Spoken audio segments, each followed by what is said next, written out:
Hello po, have a blessed day. So ito pong last na unit nito is block 22, lot 8. So yan, hanggang dyan pa lang po yung gawa na unit. So yung part po ng kay Sir Angelo po is dito pa po sa part na to. Yan, katapat po kayo ng duplex.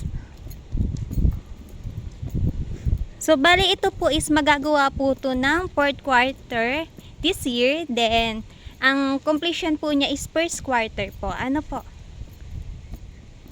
So update po namin ulit kayo once na nagde-develop na po dito. Pero sa ngayon po, ayan po, naka-elevate naman na po yung mga lupa po dito. Yan, nagre-ready na din po sila. Bali nagsusukat na po dito. Ano po? Yan, dito po yung inyo po. Yan, dito po sa part na to. Yan, dito po yung inyo. So yan, nagsusukat na po sila. Bali yan po, meron na po dito mga tanda po ng yan, may mga tanda na po siya.